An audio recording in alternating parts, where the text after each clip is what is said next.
నమస్తే, తేజ టీవీకి స్వాగతం.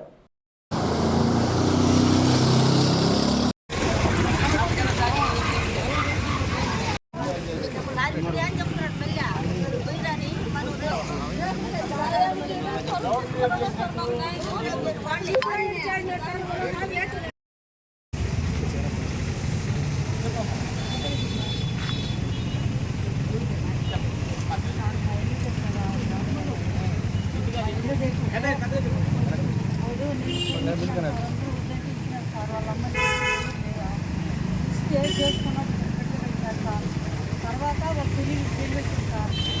నేను ఆ పై నెక్స్ట్ సైడ్ ఉన్నది మాగాని అది అన్నీ వస్తాను సార్ అన్నది అమ్మబాక రేపు మీ అమ్మ వచ్చినా ఊళ్ళో వచ్చే ఉంటారు పగులు చేస్తారు వచ్చేసి నీకు నేను అమ్మతానని మాటమ్మని అమ్ముతాను 40,000 నేను అడిగితే నా మాట ఎలా తర్వాత ఇద్దరు పెట్టి కట్టినాడు వాళ్ళందరూ అయిపోయింది. ఇప్పుడు అయితే అన్ని కూడా అయిపోయింది 3 సంవత్సరాలు తర్వాత వాళ్ళ అమ్మ వాళ్ళ అక్క వచ్చేసి తిరగొట్టేసి వాడిని అడ్డం చేసేసి ఇల్లు బాగా నిమ్మ తోట బాయ అంతా తూకొని వీళ్ళే పెట్టుకున్నారు సన్నావు వీళ్ళు 3 సంవత్సరాలు రాల వాళ్ళ అమ్మ వాళ్ళ అక్క. నేను అప్పుడు కూడా వాళ్ళ అమ్మకి పోయి చెప్పినానే నీ షోను అమ్మేసాను కొడుకు దాన్ని ఏంటి అన్నట్టు మాకు పర్లేదు అన్నారు. ఇప్పుడు ఏమో సార్ వచ్చేసి తిరగొట్టేసి వీళ్ళు నిమ్మ చెట్లు బాయ అన్ని సార్ చేసుకున్నారు. తిరగొట్టి వాడు నిమ్మ చెట్లు నరికిచ్చేసి మనసులో పెట్టి అదైతే నిమ్మనైతే బాయ్ చేసేసి వాళ్ళే కుంటోడోళ్ళే వాళ్ళ అక్క కొడుకులు వాళ్ళ మేనమామ కొడుకులే తప్పుట్టేసారు.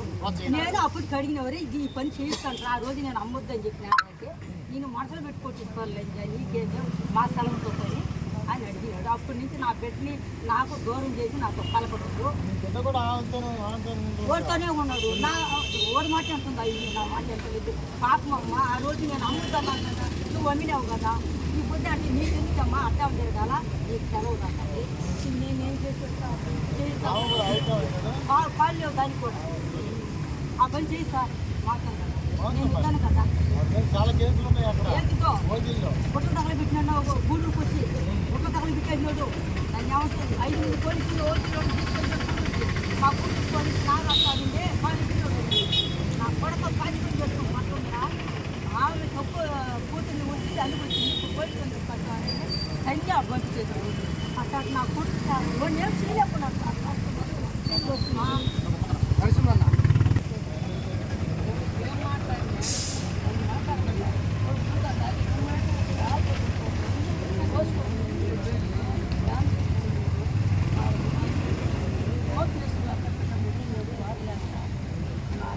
ఎవరు లేకుండా ఒక ప్లేస్ కట్టుకోలేకుండా ఓజిల్ మండలం 40 ఉన్నాయి సార్ మా ఓజిల్ మండలంలో సొంత కూడా పెట్టాడు మొన్న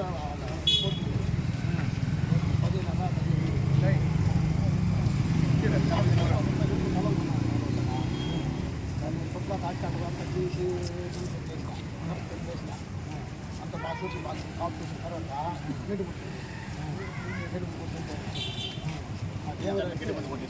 అంత అసలుకి కరోనా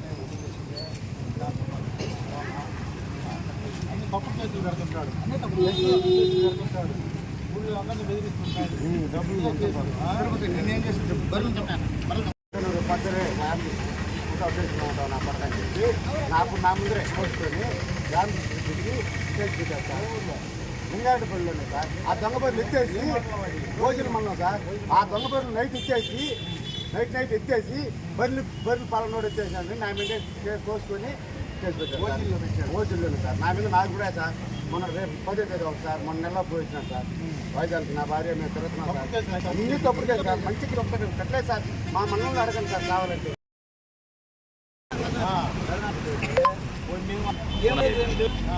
ఎప్పుడు దాగినాడంటే ఆ బుద్ధి పోసుకోవడం చేసుకుంటాడు ఒకళ్ళు కేసు పెట్టాడు ఆత్మూరు కేసు మొన్న కూడా సహకారం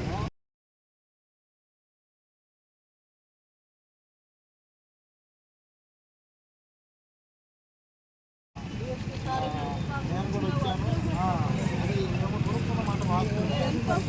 నేను కూడా సాక్షి సార్ కేపు సార్ బంగారు వ్యాపారస్తుడు ఆయన. బంగారు వ్యాపారస్తుడు చిత్తూరు ఉంది. ఇది ఎక్కడ ఉంటుంది? మార్గం 600కి 3 ఏళ్ళకి 4 ఏళ్ళు అవుతుంది. 4 సంవత్సరాల క్రితం. సంవత్సరం తర్వాత నోటీస్ పడుతుంది రాలా. సరే 6 నెలల తర్వాత ఇంటికి తిందిలే కదా అని చెప్పి అమ్మేసాను. తర్వాత వచ్చి ప్యాకెట్ చూసి నాకు వస్తూ ఉంటాను. సరే అది లేదురా దానికి ఇస్తాను, లేదంటే దానికంటే తోపైన ఇస్తానంటే నేను వెళ్ళిపోయాడు సార్. మామూలుగా వెళ్ళిపోయాడు సార్. వెళ్ళిపోయాడు అని అనుకున్నాను సార్. ఒక అరగంట తర్వాత బాలపల్లి ఎస్ఐ గారు ఫోన్ చేశారు. మనకి దీనికి సార్ వస్తానంటే వస్తాను సార్. సార్ చెప్పే విషయం చెప్తే ఆ అబ్బాయిని అరిచాడు, ఏంది రైట్ అది చేసుకొచ్చామంటే. తర్వాత మళ్ళీ పక్కన నుంచి ఏదో అట్లా చేసుకుని ఆయన ఎందుకు అటు ఏడానికి అక్కడికి తిరిగి వెళ్తాడు, పోసుకుంటాడు, ఎక్కడికైనా వెళ్తాడు. మళ్ళీ ఆడ పోయి కాగితం ఇచ్చేస్తాడు. కోతిలు ఇచ్చారు సార్. కోతి చెప్పారు సార్ నేను మాట్లాడతాను చెప్పి సార్కి ఏం చెప్పారు. మళ్ళీ నాకైతే తిరిగిలా నన్ను ఏం చేయాలి. నేనైతే 2 రోజుల తర్వాత తీసుకుపోయి గూడెంలో కొత్తగా ఇచ్చేసాను. గొలుసులే మనకి గొలుసులే మనకి తీయాల్సినటువంటి ఏమీ ఇలా. మనకు మామూలుగా పెట్టుకుంటాం కదా, అంత ఏంటది కదా, ఆ డబ్బులు కూడా ఇలా.